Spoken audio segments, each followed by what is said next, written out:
l'étoile qui jamais ne s'éteint. Bien Soya, ta voix qui résonne, le monde écoute, ton message tonne. Si la Yonkolon Benyunga, ton amour spirituel fait vibrer nos âmes. Nos âmes.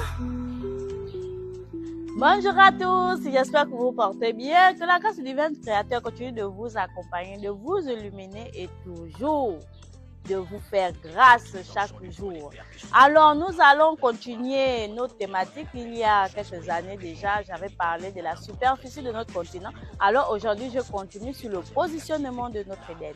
Alors, sans plus tarder, allons-y sur le chapeau des roses.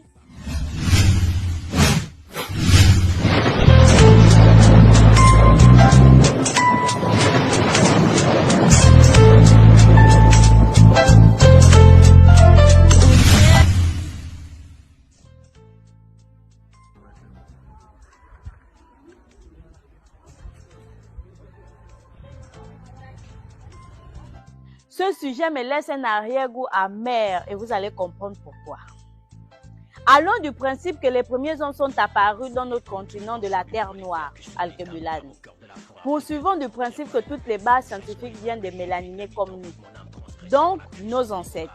Si nous connaissons depuis les millénaires le système solaire et les étoiles hors de notre système comme celle d'Orion, c'est qu'assurément nous connaissons positionner notre continent par rapport à notre réalité. Si nous remontons à l'ancienne Égypte, contrairement à la lecture des cartes de Mercator qui servent à la navigation, nous savons que les Égyptiens avaient comme référence le Nil. Comme le Nil coule du sud vers le nord, d'où l'appellation la Haute-Égypte et la Basse-Égypte. Donc, ils positionnaient la pointe du continent vers le haut, comme nous témoigne cette carte. Le positionnement du continent aujourd'hui est une action politique coloniale délibérée de l'Occident pour simplement faire paraître dans notre imaginaire que nous sommes inférieurs à eux. Cela ne s'arrête pas là, je vous l'avais expliqué dans un des numéros de ma rubrique. Même les proportions des continents sont totalement fausses sur les cartes que nous utilisons jusqu'à nos jours. Peuplons notre continent.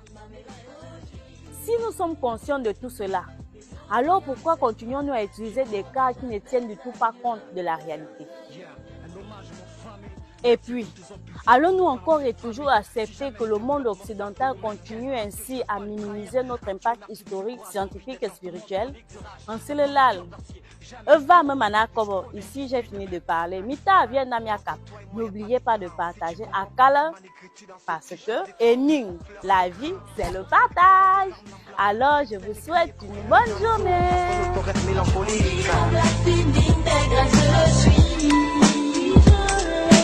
De ma nature et viens de mourir ainsi, les rêves de vie et je chante ma mélancolie, les odeurs ancestrales, je rends hommage à mes aïeux.